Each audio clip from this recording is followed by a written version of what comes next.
Smart city গুয়াহাটিতে ফের কৃত্রিম বন্যা। অনিলনগর, নবীননগর, রাজগড় রোডে ভয়াবহ পরিস্থিতি। কোথাও হাঁটু জল তো কোথাও কোমর জল। গত কয়েকদিনের টানা বর্ষণে গুয়াহাটির একাধিক স্থানে কৃত্রিম বন্যা। বিশেষ করে রাজগড় রোড, অনিলনগর, নবীননগর, রুক্মিণীগাঁও এলাকায় পরিস্থিতি খুবই শোচনীয়। নদীতে পরিণত হয়েছে রাজপথ, তারই মধ্যে ঝুঁকি নিয়ে চলছে যানবাহন।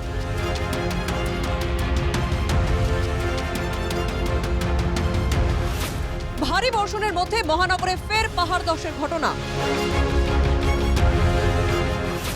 পাথর কোয়ারিতে ধসে পড়ল পাহাড়ের বিশাল অংশ। ক্ষতিগ্রস্ত গার্ডওয়াল এবং একটি গাড়িও। ঘটনাটি ঘটেছে সাগরিকা বিবাহ ভবনের পেছনে। স্থানীয়দের অভিযোগ, পদ্মেশ্বর বসুমাতারি নামে এক ব্যক্তি অবৈধভাবে পাহাড় কেটে বিল্ডিং তৈরি করছিলেন, তাই পাহাড় ধসে পড়ে। এ ঘটনায় কারো হতাহতের খবর নেই, তবে ধসে চাপা পড়েছে একটি বোলেরো গাড়ি, পাশাপাশি ভেঙে যায় একটি গার্ডওয়াল। নগাঁওয়ে ভয়ঙ্কর রূপ নিচ্ছে বন্যা। প্লাবিত জেলার প্রায় 35টি গ্রাম। ক্ষতিগ্রস্ত বেশ কয়েক হাজার মানুষ।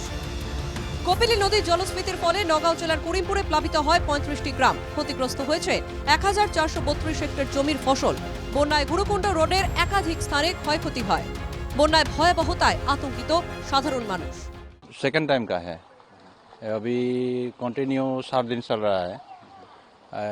हम लोग का क्या करेंगे, अभी वो जो इसका बांध वो है उसमें 4-5 तो जगह में तोड़ा, इसीलिए उसको पानी थोड़ा बनने से हम लोग का ये मुसीबत में फंस जाता हूँ। बहुत सारा प्रॉब्लम ही है।